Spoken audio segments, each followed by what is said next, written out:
person that was actually mentioned, where it's like, yeah, we care about Rob Lucci, but there are things that are a bit more pertinent to us right now, which makes sense. Rob Lucci is a valuable agent, but things are crazy right now, and it'll be crazier if they lose the Mother Flame, if they lose York, and the fusion reactor. So, well, I guess the Mother Flame is a fusion reactor, but Punk Records as well. So they don't want to lose Punk Records. They just want to get rid of Vegapunk because Vegapunk betrayed them.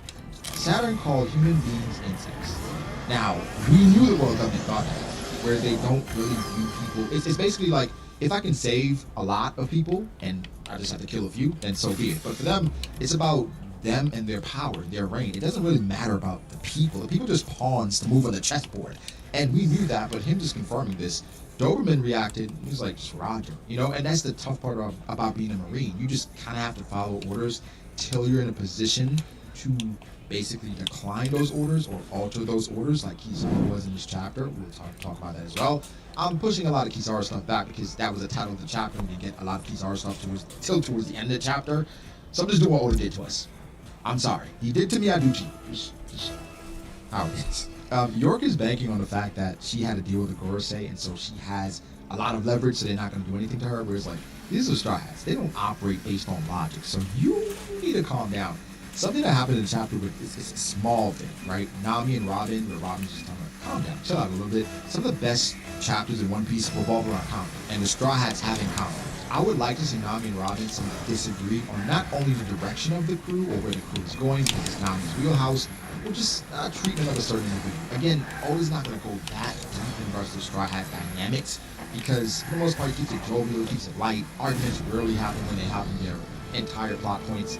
But that's just something I would enjoy seeing, because I know we got out of the last conflict between the Straw Hats. And so every time there's conflict, like real conflict between the Straw Hats, it's peak, peak, peak.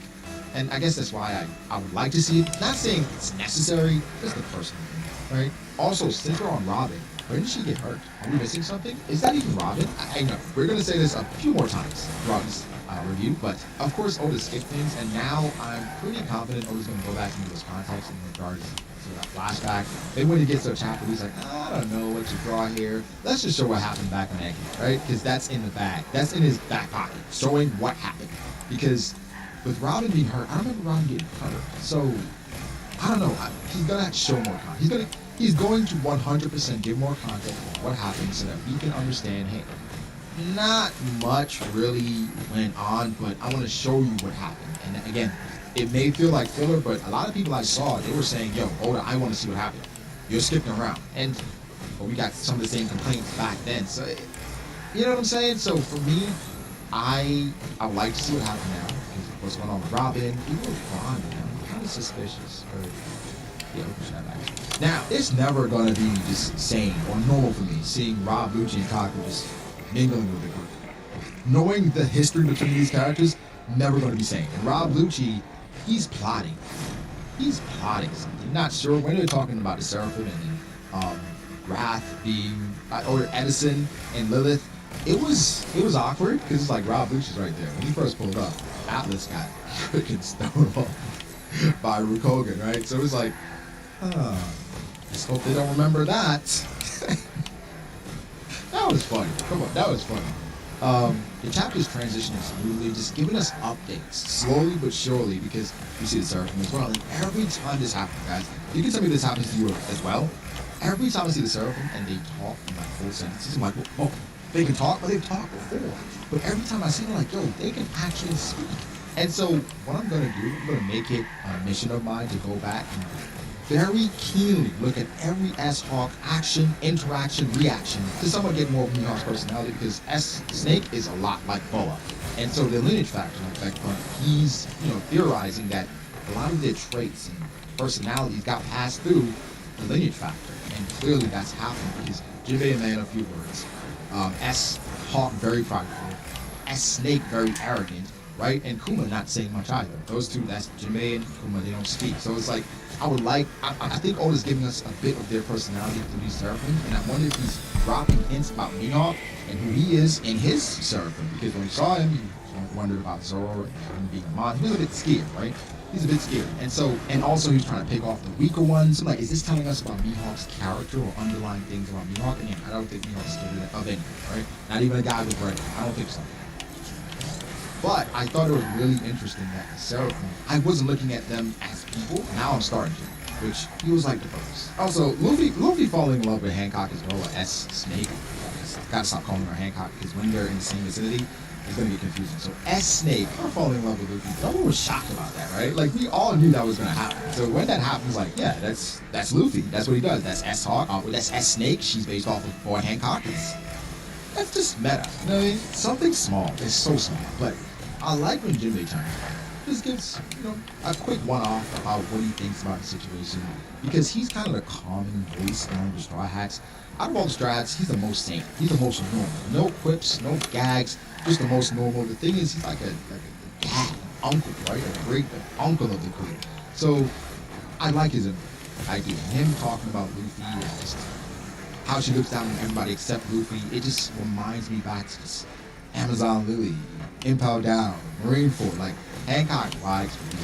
So I can't wait to see them interact again. It's gonna be more of the same, but it's just moments like that I love. You know what I mean? They're now coming up with a plan. And York has a password, so they can't really open the dome. But of course, all the punks, they're putting their brains together to overcome York. Because York, she's not sharing this information. With Vegapunk, you should have come up with a failsafe, where if your satellites don't want to share information, you can force them to. Rather, they're putting their heads together to overcome or find out the password so they can do this stuff. But they're planning to escape. The whole plan is basically to go the other side of the dome, or head towards the northeast from the other side of the island, use the Vega Force, and then use Kuda Burst. Seems like a sound plan, but if you disable the barrier, of course, that's going to let people in. So you got to do some fighting at least. You can't just run away because your protection is your defense as well, right? So it's tough. Lilith in this chapter remind me a lot of Carrot. Remember Carrot when she wanted to leave the crew, or when she was leaving, she was so excited because she had never left before. And Lilith, I do think she goes. I think Lilith and Stella goes. The others, I think, I don't think anybody else can always on the ship. But I enjoyed that. Because what Lilith is feeling right now is the embodiment of One Piece, the adventure, just the excitement of going out to sea. And so her feeling that way, even Frankie tried to rain on her parade a little bit since it's not a picnic. For her, it's exciting, right? And it reminds us of like our first journey to One Piece. So I do like seeing characters getting that mode. Like she's blushing about just, yo, I get to go out to sea. I've never left the island. It's small. It's a lot of small things in this chapter that I really liked that aren't, gigantic plot points, but they're moving me in regards to the story because it's just reminiscent to so many different things that I've enjoyed in One Piece up until this point. So I love it. Now Bonnie. I mentioned Bonnie earlier. Luffy said her mood has gotten better this week. So here's my thing. For Bonnie, when we met her, she was already in a bad mood because she worked on her dad. And then, so that's why she was mad at Vegapunk. She gets into her Vegapunk, basically fighting him. Then she gets the backstory or flashbacks through her dad's memories. So she was already in a bad mood. She sees her dad's memories. We saw a bit of it, but Kuma was getting beat up while he was younger. And after this backstory, maybe it ends well, or these memories, maybe it ends well, but she seems to be in a better mood after that. That's the only thing. It could have ended well, but it just feels weird. You can throw it out there right now. Bonnie could be Katarina gone. And or they are, because I'm presuming Katarina is here, but the Skull Dome barrier, or the barrier was still up. So how would Katarina get in? Luffy, again, I think he's with her as well. So, and he's a master of infiltration as we've seen before. We don't know. Either way, I'm sus on Bonnie. I'm sus on Bonnie, and I'm slightly sus on Robin, because Robin's hurt me. But I'm not really sus on Robin. I'm just, I don't know. Rob Lucci then became a rat, that people were saying, which is not true. They're saying Rob Lucci became a rat because he snitched on the Straw Hats. Bro, he was never with the Straw Hats. He was just preserving himself. Self-preservation. That's it. So calling him a rat is crazy. He was just doing his freaking job. So Rob Lucci basically told him what was going on. And now we have Saturn and Kizaru having a conversation. Probably the best part of the chapter, right? And so Saturn is telling Kizaru to manipulate the lasers because he's a man made out of light. And Kizaru said that seems possible, but Vegapunk's guard is a friend of mine. Maru. Saturn just says, well, you just have to ignore him. He says, no, I can't ignore a man determined to fight for his duty. I will not betray my ideals. Now, this is turning things on his head because people were just completely annihilating Kizaru last chapter. I didn't annihilate him. I wasn't impressed by what he said. He's just a cog in the machine. but I was understanding of what they said. Because some people just want to be a cog. They don't want to be a leader. They don't want to be like a slave necessarily. But it just, all right, I'm a cog in the machine. I help things go. I'm content with that. But Kizaru, he's a cog, but he also has ideas. I guess this will make things unclear, right? Because I'm unclear on where his stance is on most things. Because the boys are kind of you. You're serving the Gorosei, but you have ideas. And so you can't ignore man determined to fight for his duty. So now I'm more intrigued. I want to know more about Kizaru because this guy has become even more interesting in my book.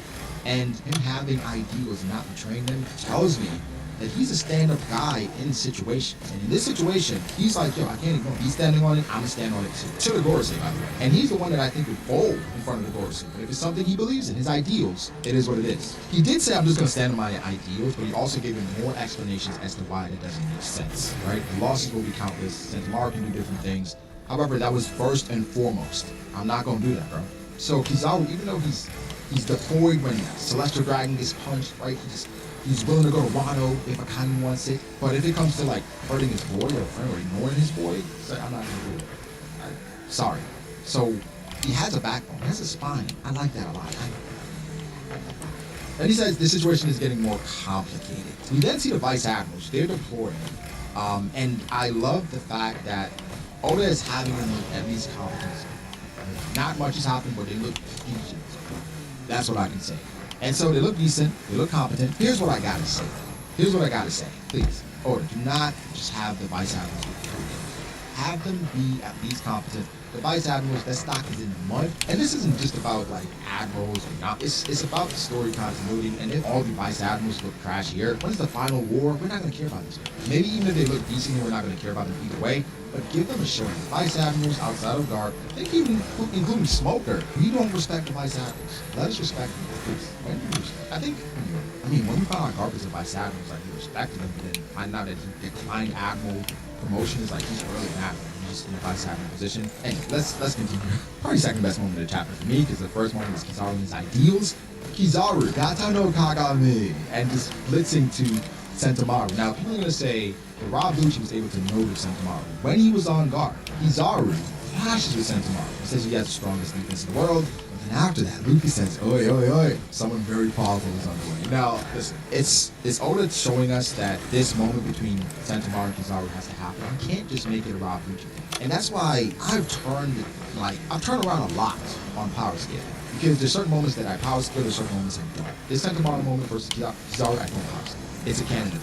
This thing has to happen because it's going to lead to more dialogue, more characterization for Kizaru, and even for Sentomaru. This moment is impactful. Rob Lucci and Sentomaru, they don't really have any interaction that's meaningful, so you can just one-shot him and keep going. For Sentomaru and Kizaru, we need a moment between them. That's his friend, that's his uncle, right? That's what he calls him. We were introduced to Sentomaru, we got introduced to Kizaru, and so they've been tied ever since the introduction. Therefore, we need a fitting resolution between the two. It's almost like Kid attacking Apu because he betrayed him. It wasn't the most meaningful outcome because Apu was still running around after Kid attacked him, but we needed that interaction. This interaction was definitely needed because it's giving more feel of what? Sabaody 2.0. Oda is giving us moments, calling back to that to show us that, hey, the Strad's going to interact with Kizaru, and it's going to be completely different. I made a video about it, right? Zoro is going to have his moment with Kizaru, but first, Luffy saying somebody powerful is right.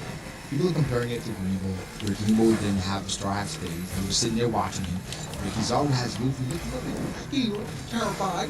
And I'm going to say this, I don't think Luffy's acting terrified, right? I don't think he's acting terrified. I think for him, right now, it's just a moment to build Kizaru after the clash. Oda's like, okay, I'm going to have Sentomaru and Kizaru clash, but this moment with Luffy is just to let you know that he's still really strong. Don't look too much into that moment, look into this one. That's what I think Oda's going for. But really good chapter, a lot of underlying moments that I really enjoyed. Of course, the end with Kizaru getting hyped. Somewhat downplayed, but it's canon event, has to happen. And then getting hyped on Luffy saying, yo, somebody very powerful is coming. Now, people are speculating, what if Luffy's not talking about Kizaru? Someone else is on the way. Okay, this is crazy. But what if Akanu's on the way? What if Akanu's pulling up? I don't actually think so, but I'm gonna throw it out there just to talk about it. Either way, great chapter. I enjoyed it. Can't wait for the next one. One Piece chapter 1090. Again, we're on break after this one, so there's gonna be a 2-week break after this because this came out so early. So next week is gonna be the official chapter, and then a break after that, and a new chapter. So you guys just gotta depend on me for a while, I guess.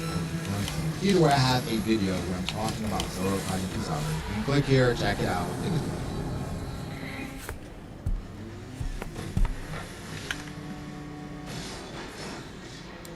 Hey everyone, so One Piece chapter 1090 just came out, and the Battle of Egghead Island has just started. It officially just began. The final battle that we felt like we've been waiting on for a long time, it has actually just kicked off, with Luffy and the Strides about to fight an admiral literally the very next chapter. I was not expecting this to happen so quickly, partly because we've been in the setup phase for so long that, just the prospect of actually getting to see them fight Kizaru, the Vice Admirals, even Saturn, all of that just felt like we still had to have more time. We still needed more time, right? Oda likes setting up his pieces, but no, it seems like the ball has already started rolling. Although I do wonder if this conflict with Kizaru is going to be the main course of this, Egghead Island climax, or if this is about to go a slightly different direction than we think. And I'm going to get to why that is by the end of this video, but a lot of it has to do with Kizaru's comments regarding Sentomaru and why he chose to do what he did. So, two most important, interesting things I'd say out of this chapter are the possibility of who is an imposter, and I think Oda,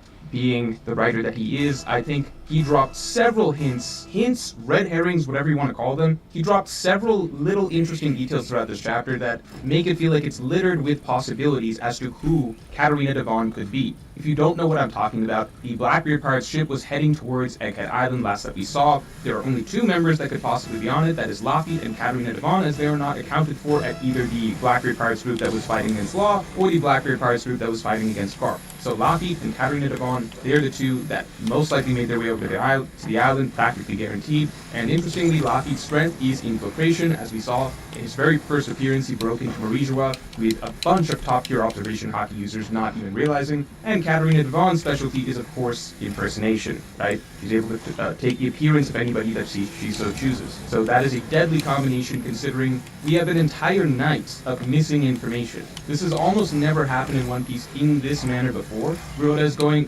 really hard into the mystery aspect of the storyline, setting up a difficult conflict for the heroes, and setting up certain, even flashbacks and things like that with Bonnie, multiple unresolved plot threads, like what's going to happen with Vegapunk, how are they going to take out the Seraphim, how are they going to capture York, all of these things. And then the very next morning that we cut back to the island, all of these things have been resolved mysteriously. That's not to say that Oda needs to go back through the night and replay all those events for us to understand, but there does seem to be some deliberate gap in information that he's leaving for us to help facilitate the idea of a sort of whodunit mystery. Again, not really whodunit, but who is it sort of a mystery, because the Katarina Devon X factor that has been thrown into this arc, there is a large window of time in which she could have arrived, and a large window of time in which we, the reader, don't know exactly what happened. So anybody's a suspect at the moment. That makes for a very exciting arc setup. Now, we could go through those, the most likely candidates are. We're going to save that for the Kizaru discussion. There are 2 points I want to touch on really quickly. One, I might be crazy, but Oda recently went and got LASIK eye surgery. What I felt like I noticed this chapter was a lot more large spreads of lots of characters. So we had obviously the assorted Straw Hat, CP0, and Vegapunk alliance, and we got yet another nice large spread of all those characters together. We've gotten that a few times this arc, and I'm really enjoying those such colorful casts of, characters thrown together in this weird circumstance. I like seeing that. I like seeing the crew together, and crew plus friends and former enemies. That's always cool to see as well. So I like that, but then we also had a random large spread of nameless fodder Cypher Pull agents that Oda chose to throw in. I don't know why, but that's kind of cool. And then we got the Seraphim all in their nice bubbles and everything like that. So just a small minor note, but I do wonder if we are going to get to see a bit more time taken with some of the artistic, just the artistic choices and the types of panels that Oda can more frequently go for. Maybe it's just, maybe it's just confirmation bias or something, I suppose, that I wonder if Oda's put more effort into the arc, well, because he got LASIK eye surgery. Like, maybe I'm just assuming off of that, I don't know. But that's just how I felt reading this chapter. I was surprised at the number of larger spreads that Oda went for. Usually we'll get like maybe one a chapter. Small note aside, but just maybe something to look out for in the future. Other thing I want to discuss very quickly is Luffy and Saturn's conversation. We are getting more insight into the Gorosei. I think so far, at least Saturn, I think so far one of the key aspects of the Gorosei is that anytime they've talked, it's always been they're talking amongst each other usually, so it's always been very business-like and formal, even when they're discussing things that are obviously, acts of genocide, like the great cleansing of the world and everything like that. That sort of talk has been, it's still been very business-like. This is the first time with Saturn talking about how human lives are less than insects, or essentially the same as insects. It feels like there's some level of malice associated with that, or generally a very sinister persona going along with that. I feel like this is one of the few times that we're finally getting to see underneath the, the more formal, business-like mask of the Gorosei, if you can call it that, but just more so how they genuinely feel about the things that they do and the way that they cause people to suffer, which is that they truly don't care, and we could get a clearer idea of almost the contempt that the Gorosei, as celestial dragons, feel for humans. I've seen people say that, does that line mean that Saturn isn't a human, maybe he's some sort of other species? No, I mean, maybe that's always a possibility, but really we have to remember Saturn is a celestial dragon. When they say that human lives are that of insects, the same as insects, as though they themselves are not human, the celestial dragons really don't believe that they're human. The celestial dragons believe that they are divine, that they have divine blood, that they're gods, and that humans' mortal blood is different from theirs. They really do view humans as below them. You can see Doflamingo's final speech to Luffy before Luffy, knocks him into the ground with King Kongan. It reflects that sort of mentality. So it's interesting that top to bottom, from the lowest celestial dragon like Charlos to the highest, most intelligent and wise celestial dragons like the Gorosei, they still have that same sort of belief written into their brains that human lives are basically worth less than nothing. So that's an interesting little insight into Saturn. And now I want to talk about Kizaru. So, Kizaru, the title of this chapter was Kizaru.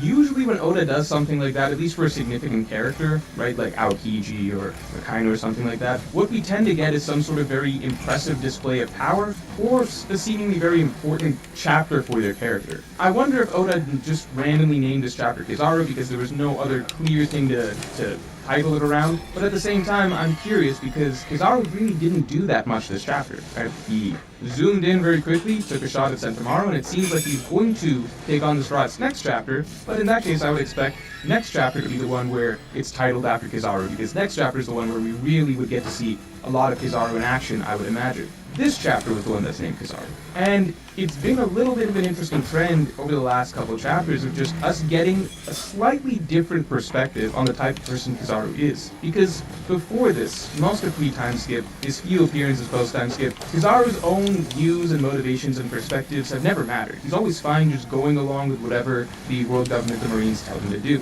With his ties to Sentomaru, and to a degree with Vegapunk, this is the first time that Kizaru's own personal motivations, his own personal bonds, his own personal desires are actually going to play a role in what he is supposed to do and what he chooses to do. And even though he claims that he has no choice in the matter, he doesn't operate on his own free will or free decisions, well, I wonder if that truly will be the case by the end of the arc. Because we're talking about suspicious characters with the Katarina Devon situation, I find it suspicious that Kizaru really wanted to go and interact with Sentomaru first and foremost before going up to the Straw Hats, even though Saturn specifically told him, ignore him. Kizaru on the one hand is saying, well, I need to honor Sentomaru in a way. He also gave the logistical reason regarding why Sentomaru has to control the sea beasts and things like that, therefore it's good to deal with Sentomaru. But at the same time, the main reason Kizaru seems to be doing it is to pay some sort of respect or honor towards Sentomaru. Yet, at the same time, I wonder if that's the true reason, or just the main reason that Kizaru's putting forward on the surface to Saturn.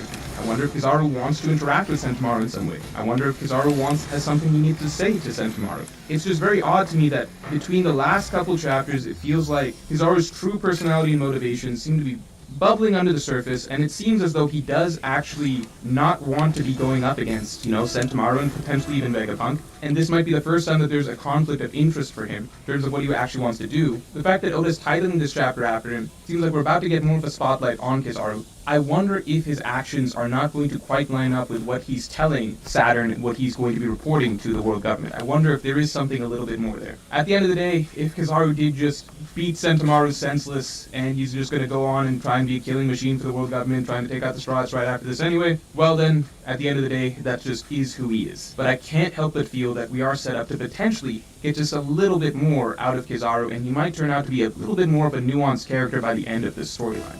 So, Kizaru stuff aside, let's quickly talk about the imposter situation. I say quickly because I just did a full stream on it and could not make any sort of significant leeway or headway, I suppose, in terms of who the imposter likely is. Bonnie is the most obvious choice. There was a clear panel written in here by Oda, with Luffy calling out Bonnie's seemingly odd comment, at least from Luffy's perspective. In Luffy's tricking that he's an idiot in some ways, he can't even recognize that Usopp is Sogeking, but then in other ways he can often recognize when something is wrong or something's a little off with how certain characters are thinking or feeling that he knows, that he's able to pick up on just emotionally, right? So Luffy's not the best metric, but Oda had Luffy call out what seemed like odd behavior from Bonnie. That alone could be a strong hint by Oda that Katarina Devon took over Bonnie. And it would line up in a lot of ways, because last we saw Bonnie, she was in Kuma's memories experiencing a flashback. She would have therefore been very vulnerable to have been taken out by someone like Katarina Devon. The Straw Hats, CP0, and Vegapunk, none of them know Bonnie that well personally. Therefore, because they don't know her that well personally, Katarina Devon could do a good job impersonating Bonnie and fly under the radar longer than, let's say, if Katarina Devon pretended to be Sanji or pretended to be Zoro or something like that, because the Straw Hats all know each other's tics very, very well. With Bonnie, all you have to do, like, her name's Big Eater Bonnie, all you have to do is say some stuff about, like, hey, I want pizza or I want food, because that's what her entire personality and reputation is known for worldwide. And, Katarina Devon could probably easily pass under some scrutiny or questioning from the Straw Hats, as we saw with Luffy right here. So, the possibility is planted right there. The question is, was that a red herring that Oda's trying to throw in, or is that Oda...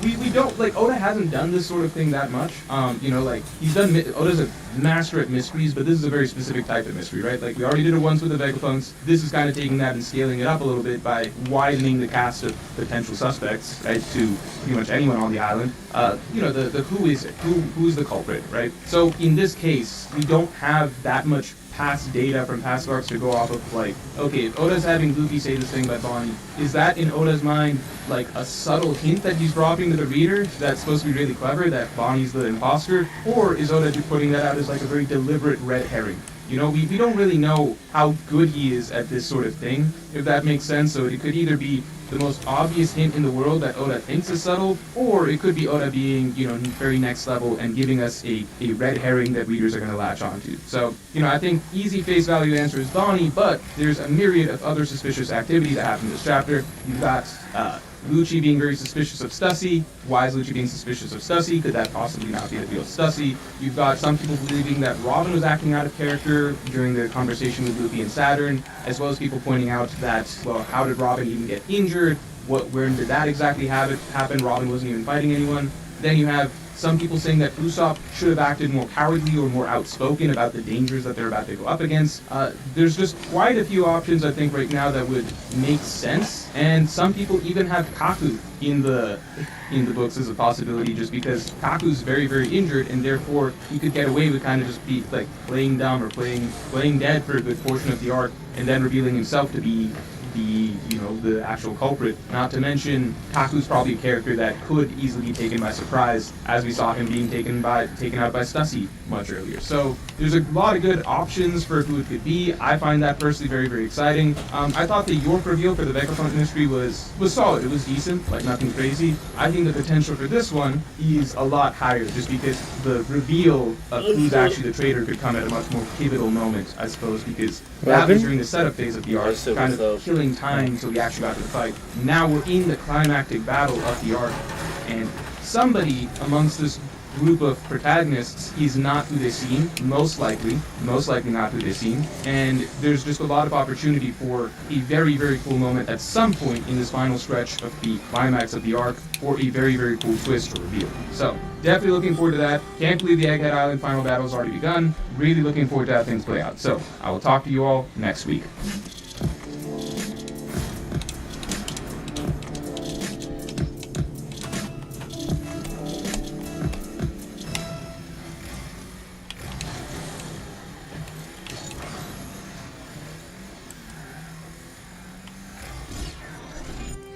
Come on, Timmy.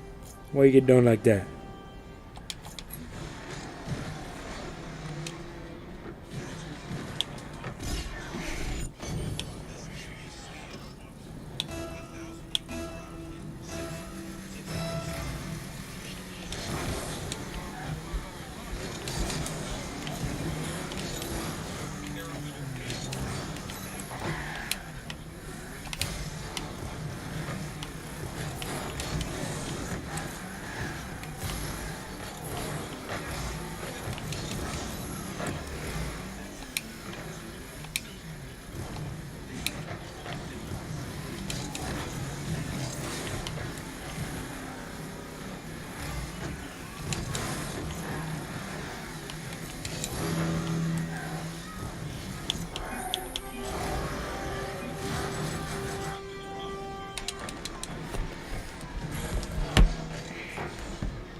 Without any drama, for real.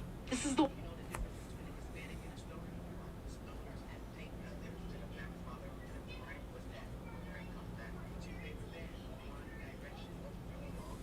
worst thing that's ever happened to anyone. Okay, well, guess what?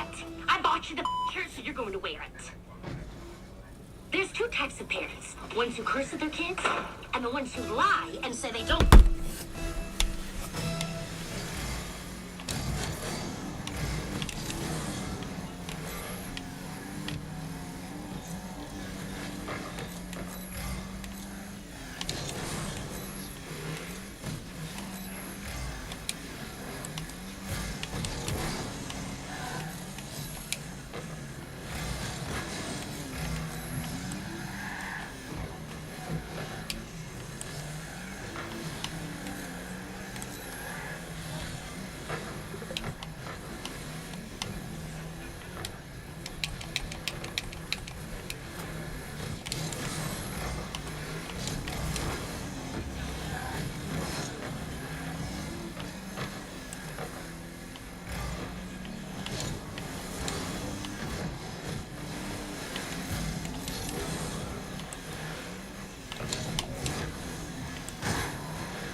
if this will be your teacher?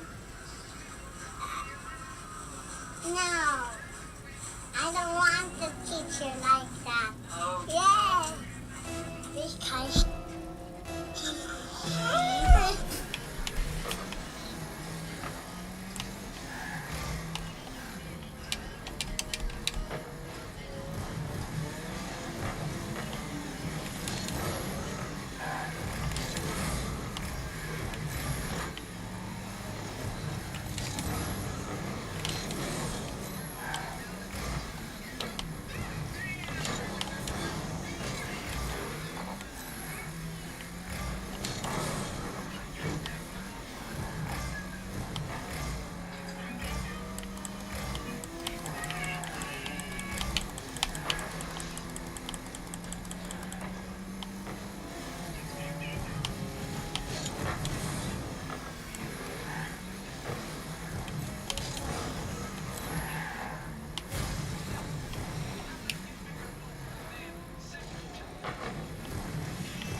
shit, that's Bob. Growing up as a boy in the early 2000s.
Signasty? Signasty chat?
it right next to the can.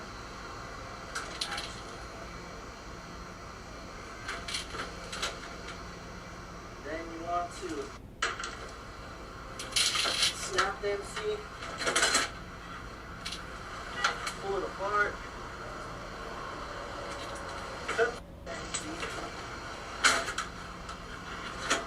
And you want to unravel it so you get to your mark, because that's where it's going to reach that connect on the top of that box. I like to stop right before my